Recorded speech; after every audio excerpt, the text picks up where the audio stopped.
I think I hear frequently that PMs are concerned that they're doing a job in which they have no formal authority. Is that sometimes the case, right? What I say is that's great, because now you can lead the way you really should be leading. If people are using their formal authority to lead, then they're not getting the most out of their people. What they're getting is compliance, not commitment.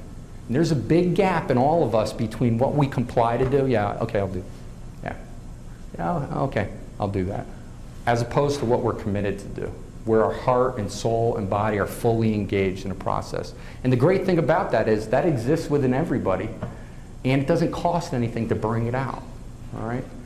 Jack Welch, who was actually the manager of the century in the 20th century, wrote a book called Winning. And in his book, he said, when you were made a leader, you weren't given a crown, you were given a responsibility to bring out the best in others. That's really the essence of taking a consultative approach. It's not dictatorial or directive, it's supportive. This is further illustrated by some of our historical perspective. If you think about history, right, when we think about our leaders, it always seems to be it's war heroes, right? We have statues of all our war heroes. Anybody know who this is by any chance? It's hard to see. George Washington. But, you know, it's a guy on a horse with a sword. That's our typical view of leadership. So when we take over a project, sometimes we think that way. We're going into battle. I got the sword. Follow me. We're going to take the hill, right? You do this, you do this, you do that. But it doesn't have to work that way. I heard a great story by a woman by the name of Meg Wheatley. She's in our business. She's a guru. And she was talking about all the work she had done with the United States Army. And over the years, she got to meet a lot of people and a lot of generals. And so she was invited to a general's retirement party. And so at the party, they had a great time. She walked up to the general and she said, "General, what's next for you?" And he said, "I'm going back to school." She said, "Really? General, going back to school? And what are you going back to study?" And he said, "I'm going back to study how to be a midwife." And she thought, midwife? Well, that's really unusual. A general as a midwife. And he said, "I don't think it's strange at all. It really is what I've been doing my whole life, is growing and nurturing people. I'm just going to do it a little more hands-on." Right? So think of that in terms of your project. As opposed to being the leader with the sword out front, maybe you need to nurture your project along, taking a consultative approach. I want to start with a little test, though. You didn't know you were going to be tested this morning. I'm going to start with a little test. And I'm calling it a test to give you anxiety on purpose. Right? You're supposed to say with adults, we're doing a survey, right? No, this is a test. And here's the test. I'm going to show you something. It's a Roman numeral 9. And anybody online can yell when you have the answer too. And I'd like you to tell me when you think you have the answer to the question I'm going to ask, okay? And then I'm going to ask you to solve it. So who with one line can make this 9 a 6? Okay, what's the answer? Adding a line? Yes, just adding one line. Moving it? Yeah, you can Move. What's that? Add an S. Add an S, right? Okay. Okay, so unknown person online, did you know that already, or did you figure it out? No, I just went with it. Oh, good, good. You went with it, good. So, you know, I heard a gasp, like, oh, did I give you bad instructions or anything? What's the limiter here of the simple solution? What's holding you back? Okay, straight line, that's a good one. So thinking a straight line, he said a line, I don't necessarily think curved line. What else? predisposed to Roman numerals. Predisposed to Roman numerals. Everybody's seeing this as 6. And a lot of people have done the old cut it in half, but that's 4. So that's not right either. So yeah, we're predisposed. And so one of the fundamental things to think about, and it's a huge challenge, this is why soft skills are not easy, is it usually requires displacement of an old skill, right? That predisposition to what you were thinking about in the past and the ways you've done it in the past and the habits that you have in the past. We have a PhD statistician, and he did some work with us in developing a 360. Are you all familiar with what a 360-degree feedback tool is? Right.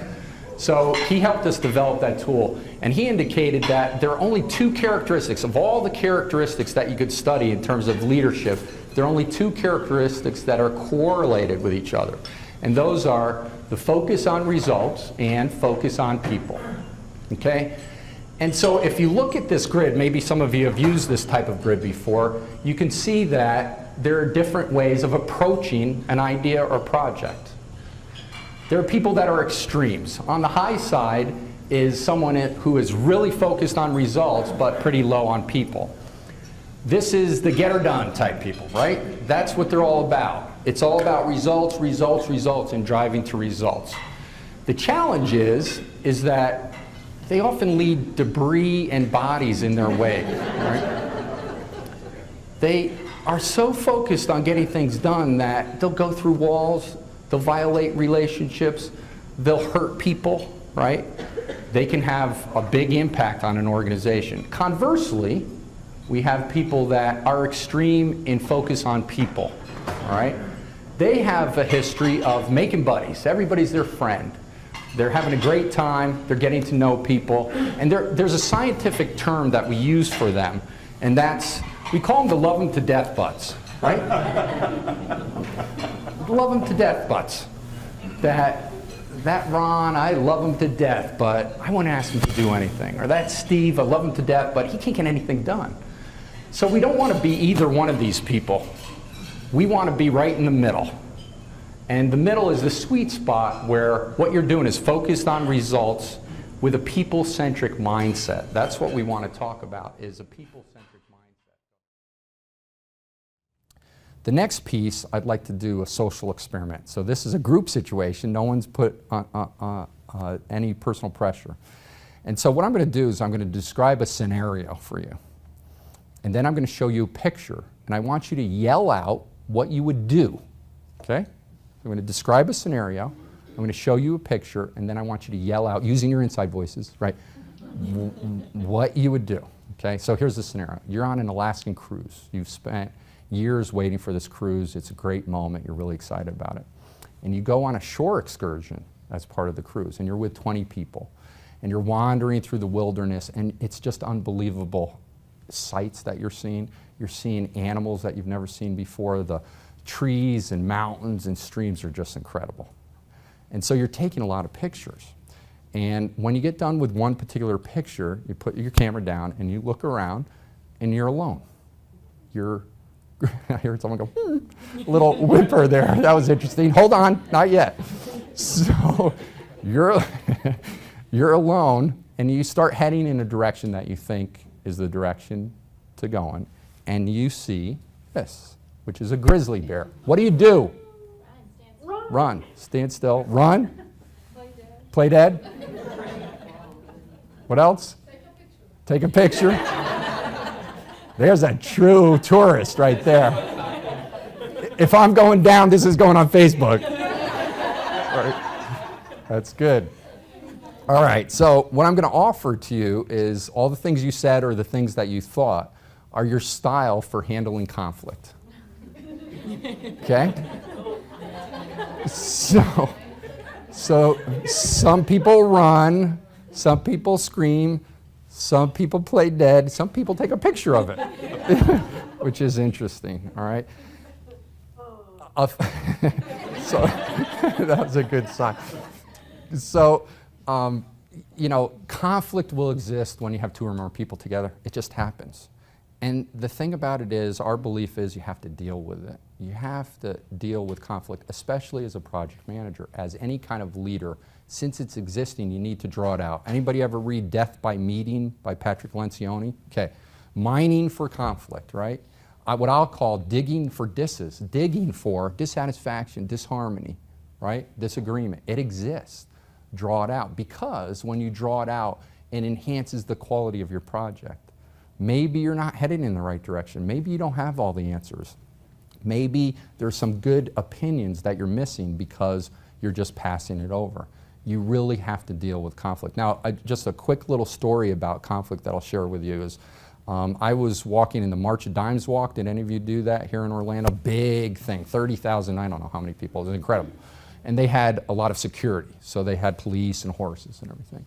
And so we were walking down Orange Avenue. For those of you who aren't here, Orange Avenue is the main drag in Orlando. Ooh, everybody say ooh. Or, you know, it's not Comm Ave in Boston, but so we're walking down the main drag, and I hear a blood-curdling scream. I thought, oh my gosh, what happened? And I see a young girl, and she's recoiling like this, and sitting in the street is horse manure. It's just sitting there. It wasn't attacking. It wasn't a grizzly bear. It was sitting there, and maybe she had never seen it before, but she was freaking out. I was like, kind of overreaction there a little bit. So now flash forward to 2 weeks later, I'm working, a friend of mine has a ranch that they work with disabled kids to help them feel comfortable around horses and animals in the country. Really cool thing. And so they have 10 horses and 15 dogs. What do you think you saw a lot there? A lot of horse manure, among other things, right? But at the ranch, what do? They deal with it. They're used to dealing with it. They deal with it all the time. They have a process of dealing with it. They don't make a big deal about it. As a matter of fact, they even have the right tools to deal with it, to make it easy for everybody. And so if you are an avoider of conflict, if you don't think you manage it, get the right tools. Deal with the conflict. I want to share with you that I have the right tools, right? This is actually at the ranch, and that's the right tool. You know, you just scoop it up and move it along. But it's not something that you can continue to not deal with, because just like at the ranch, if you don't deal with it, you know, it gets really stinky. It doesn't go away. And so if you feel like you struggle with it, get some help. Get the right tools so that you can handle conflict more effectively. Your projects will be a lot more effective, all right?